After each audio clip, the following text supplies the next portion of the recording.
Selamat datang kembali di The Deep Dive. Anda mengirimkan kami sebuah dokumen yang kelihatannya bakal jadi buah bibir banget nih di semua ruang guru. Salinan Keputusan Menteri Pendidikan Dasar dan Menengah nomor 271 O 2025. Ini baru banget, ditetapkan 22 Desember 2025. Betul, baru keluar dari oven istilahnya. Dan isinya ini bukan sekedar penyesuaian kecil loh. Ini bisa dibilang merombak total cara kerja dan cara kinerja guru, serta kepala sekolah akan dinilai. Iya kan? Nah, misi kita kali ini bukan cuma membedah isinya poin per poin. Kita mau coba gali lebih dalam. Apakah ini benar-benar sebuah revolusi dalam manajemen kinerja pendidikan, seperti yang dijanjikan? Atau, jangan-jangan cuma formulir lama yang dibungkus format digital baru? Nah, itu pertanyaan yang bagus sekali. Karena kalau kita baca semangatnya, ini adalah pergeseran filosofi yang fundamental. Selama ini kan penilaian kinerja itu identik dengan performance appraisal. Kita kerja setahun penuh, terus di akhir tahun dinilai ya dapat rapor ya udah selesai. Siklus tahunan yang begitu-begitu saja. Betul. Nah, dokumen ini mau mengubahnya menjadi performance development. Jadi, penilaian bukan lagi tujuan akhir, tapi jadi bagian dari proses pengembangan diri yang berjalan terus-menerus sepanjang tahun. Jadi bukan lagi soal menghakimi, tapi soal membina, gitu ya? Tepat, itu kata kuncinya. Oke, pengembangan versus penghakiman. Itu penting. Kalau begitu, mari kita mulai dari akarnya dulu. Kenapa sih perlu ada perombakan sebesar ini? Apa yang salah dengan sistem lama? Gini, sistem yang lama itu seringkali terasa terputus. Guru sibuk dengan administrasinya, kepala sekolah dengan laporannya, dan seringkali semua itu nggak nyambung dengan target besar pendidikan nasional. Nah, peraturan ini yang sebetulnya turunan dari aturan ASN yang lebih luas, yaitu Permenpan RRB nomor 6 tahun 2022, mencoba menyambungkan kabel-kabel yang putus itu. Di dalam dokumennya ada frasa yang menarik perhatian saya. Pengelolaan kinerja ini perlu dikontekstualisasi dan diselaraskan dengan transformasi pembelajaran. Maksudnya dikontekstualisasi itu apa? Bukannya semua ASN seharusnya dinilai dengan cara yang sama? Nah, justru disitulah letak salah satu perbaikan terbesarnya. Kontekstualisasi ini adalah pengakuan bahwa profesi guru itu ya unik. Unik gimana maksudnya? Persis dengan katakanlah seorang auditor di Kementerian Keuangan. Konteks pekerjaannya beda total kan? Oh, oke. Jadi indikatornya harus relevan dengan kerjaan di kelas gitu ya? Betul sekali. Harus relevan dengan apa yang benar-benar terjadi di ruang kelas dan sekolah. Masuk akal. Terus kalau transformasi pembelajaran, kedengarannya seperti jargon besar. Ini jantungnya. Selama bertahun-tahun, kinerja guru sering diukur dari input. Misalnya, apakah Anda sudah mengajar 24 jam seminggu?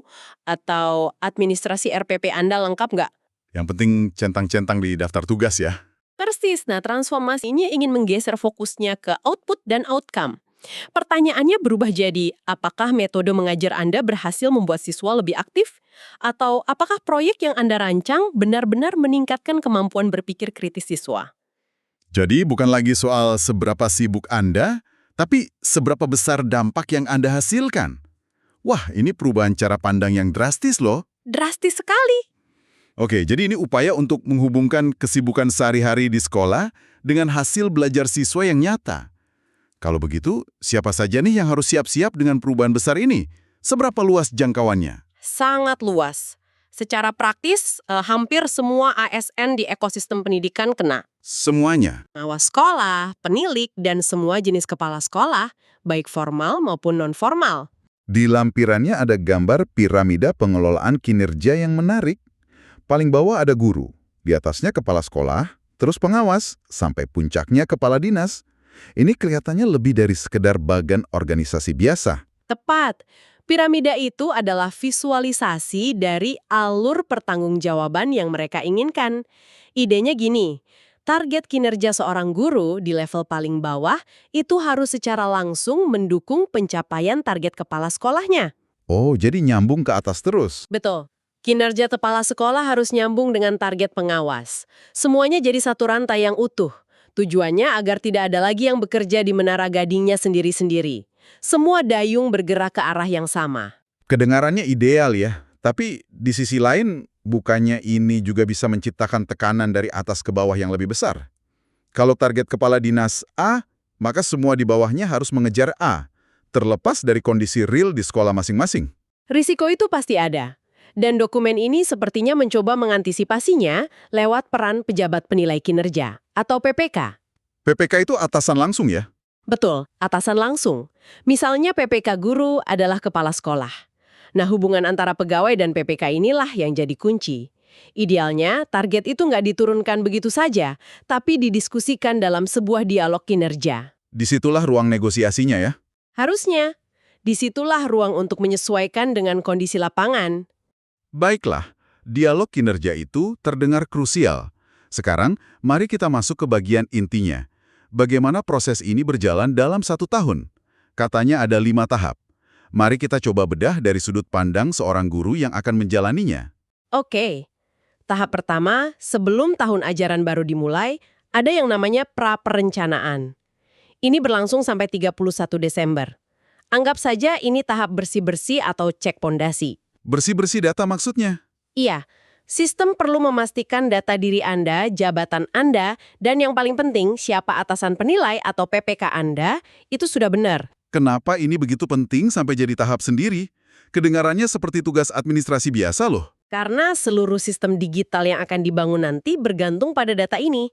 Kalau di awal saja data PPK Anda salah, misalnya, sistem mencatat atasan Anda adalah kepala sekolah yang lama, Wah, kacau dong. kacau! Seluruh proses perencanaan, dialog, dan penilaian Anda untuk setahun ke depan akan berantakan. Siapa yang akan menyetujui SKP Anda, siapa yang akan memberi umpan balik. Jadi ini adalah fondasi digitalnya. Kalau fondasinya miring, gedungnya pasti goyang. Oke, fondasi data sudah kuat. Masuk bulan Januari. Tahap kedua, perencanaan. Disinilah kita menyusun sasaran kinerja pegawai atau SKP. Apa yang bikin SKP versi baru ini beda dengan tumpukan berkas yang dulu sering kita lihat? Perbedaan utamanya ada di isi. SKP baru punya 2 pilar, hasil kerja dan perilaku kerja. Nah, untuk hasil kerja, kita didorong untuk tidak lagi menulis daftar kegiatan, seperti membuat 10 RPP. Bukan daftar tugas ya? Bukan, tapi fokus pada hasil. Contohnya, meningkatnya rata-rata nilai literasi siswa di kelas saya sebesar 10%. Atau terselenggaranya 3 proyek pembelajaran berbasis masalah. Fokusnya ke dampak. Dan pilar kedua, perilaku kerja. Ini soal soft skills yang mengacu pada nilai-nilai inti ASN berakhlak. Ada 7 poin itu, berorientasi pelayanan, akuntabel, kompeten, dan seterusnya. Ini semacam kode etik perilaku dalam bekerja. Tapi yang terpenting, penyusunan SKP ini tidak bisa dilakukan sendirian. Wajib ada dialog kinerja dengan atasan untuk menyepakati target-target ini. Nah ini dia, dialog. Kita kembali ke sini lagi. Tapi ayo kita jujur. Di lapangan, dialog antara atasan dan bawahan itu bisa jadi canggungan. Betul. Bagaimana jika kepala sekolah menetapkan target yang menurut guru tidak realistis? Apa yang mencegah dialog ini menjadi sekedar instruksi dari atasan? Atau mengusulkan cara lain. Kepala sekolah idealnya berperan sebagai coach yang membantu menetapkan target yang menantang, tapi tetap bisa dicapai. Peraturan ini menyediakan panggungnya, tapi aktornya, yaitu guru dan kepala sekolah harus mau memainkan perannya dengan baik. Tanpa kemauan itu, ya risikonya kembali jadi top down. Tepat. Oke, anggaplah dialog berhasil dan SKP disepakati di bulan Januari. Lalu apa? Apakah SKP itu dimasukkan ke laci dan baru dibuka lagi bulan Desember? Sama sekali tidak. Disinilah letak revolusinya. Kita masuk tahap ketiga, pelaksanaan, pemantauan, dan pembinaan yang berlangsung dari Februari sampai November. Ini adalah fase di mana filosofi performance development benar-benar diuji. Tim PK atau atasan itu wajib memantau progres dan memberikan umpan balik berkelanjutan. Umpan balik berkelanjutan. Apa bentuk konkretnya? Apakah ini berarti rapat evaluasi setiap minggu? Tidak harus seformal itu. Bisa berupa diskusi singkat setelah observasi kelas, atau check-in bulanan untuk melihat progres pencapaian target. Intinya, komunikasi berjalan terus. Jika kinerja seorang guru bagus, atasan bisa langsung memberi apresiasi atau bahkan tantangan baru. Sebaliknya, dan ini yang paling penting, jika ada target yang kelihatannya bakal meleset, Nah, ini dia. atasan tidak menunggu sampai akhir tahun untuk memberi rapor merah. Lalu, apa yang dilakukan atasan? Perannya adalah membantu. Dia akan bertanya apa kendalanya, apa yang bisa saya bantu, perlu pelatihan tambahan. Bahkan, dokumen ini membuka kemungkinan untuk menyesuaikan target SKP di tengah jalan jika kondisi memang berubah. Wow, penyesuaian target di tengah jalan, itu perubahan yang sangat besar. Sangat besar. Jadi SKP itu dokumen yang hidup, bukan batu prasasti. Sangat fleksibel dan suportif. Nah, setelah proses pembinaan setahun penuh, barulah kita tiba di tahap keempat, penilaian. Ini terjadi di akhir periode ya. Benar. Ada evaluasi periodik yang bisa dilakukan bulanan atau triwulanan, tapi puncaknya adalah evaluasi kinerja tahunan. Di sini, atasan akan memberikan rating untuk hasil kerja dan perilaku kerja, yang kemudian digabungkan menjadi satu predikat kinerja. Sangat baik, baik, cukup, butuh perbaikan, kurang, atau sangat kurang. Dan karena sudah ada dialog dan umpan balik sepanjang tahun, seharusnya hasil akhir ini tidak lagi menjadi kejutan bagi siapapun. Itu tujuannya. No surprises. Dan predikat inilah yang kemudian dikonversi menjadi perolehan angka kredit tahunan. Jadi, apa yang kita kerjakan setiap hari, umpan balik yang kita terima, sekarang punya jalur yang sangat jelas dan terukur ke jenjang karir kita. Betul sekali, rantai hubungannya menjadi sangat eksplisit. Kinerja harian berdampak langsung pada kemajuan karir formal. Oke, rapor sudah di tangan, predikat sudah ada. Tapi prosesnya belum selesai. Masih ada tahap kelima, tindak lanjut hasil evaluasi. Apakah ini cuma soal pelaporan administrasi? Lebih dari itu. Ada 3 bagian penting. Pertama, pelaporan kinerja secara berjenjang. Ini untuk akuntabilitas. Kedua, pemeringkatan kinerja di unit kerja. Tapi yang ketiga ini yang paling menarik bagi pegawai. Penghargaan. Penghargaan. Iya, dokumen ini secara eksplisit menyebutkan bahwa mereka yang berkinerja baik atau sangat baik berhak mendapatkan penghargaan. Penghargaan seperti apa? Bonus uang? Bentuknya bisa beragam. Bisa berupa prioritas untuk ikut program pelatihan dari pemerintah, pengakuan publik, atau insentif lain yang mendukung karir. Intinya, ada mekanisme wortel yang jelas bagi mereka yang berprestasi. Jadi ada reward dan konsekuensi yang jelas. Betul. Ini melengkapi mekanisme pembinaan bagi yang kinerjanya butuh perbaikan. Rangkaian 5 tahap ini terdengar sangat sistematis, tapi juga sangat kompleks. Rasanya mustahil mengelola semua ini dengan kertas. Pasti ada sistem teknologi di baliknya. Tentu, dan ini adalah tulang punggung operasionalnya. Dokumen ini menegaskan bahwa kementerian akan mengembangkan sistem informasi yang terintegrasi. Semua siklus ini, dari input data, penyusunan SKP, pencatatan umpan balik, sampai penilaian akhir, semuanya akan terjadi di dalam satu platform digital. Di bagian sistem informasi ini, ada satu kalimat yang membuat saya berhenti sejenak. Bunyinya, data pengelolaan kinerja, bersifat final dan mengikat. Ini terdengar agak absolut. Sangat. Dan ini memunculkan pertanyaan kritis. Artinya, apa yang sudah terekam di sistem digital itu adalah kebenaran tunggal. Tidak ada lagi cerita, oh tapi di catatan kertas saya beda, atau itu salah input. Wah, bahaya juga ya kalau ada kesalahan. Betul. Ini sekaligus menggarisbawahi betapa pentingnya akurasi data sejak awal, tapi juga membuka risiko baru. Risiko seperti apa? Pertama, risiko digital divide. Bagaimana dengan guru di daerah dengan akses internet terbatas? Kedua, risiko sistem ini menjadi tirani baru.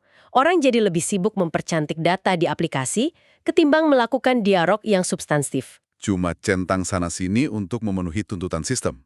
Persis. Esensi pembinaannya hilang. Platformnya ada, tapi ruhnya kosong. Jadi, kalau kita rangkum, peraturan baru ini di atas kertas adalah sebuah lompatan besar. Kita beralih dari siklus tahunan yang statis dan menghakimi ke sebuah siklus pengembangan diri yang dinamis, dialogis, dan berkelanjutan sepanjang tahun. Secara teori ya, Idealnya, setiap target kinerja guru adalah satu bata kecil untuk membangun kualitas pendidikan nasional. gitu. Itu kerangka kerja yang sangat ideal. Namun, seperti yang sering terjadi, iblisnya ada di detail implementasi. Dan ini membawa kita pada satu pemikiran penutup yang mungkin bisa jadi bahan renungan Anda. Silakan. Gini, peraturan ini sudah menyediakan kerangka yang canggih. Sistem digitalnya sedang disiapkan. Tapi keberhasilan semua ini pada akhirnya tidak bergantung pada secanggih apa aplikasinya, melainkan pada satu hal yang sangat manusiawi, budaya. Budaya di sekolah itu sendiri ya, Tepat.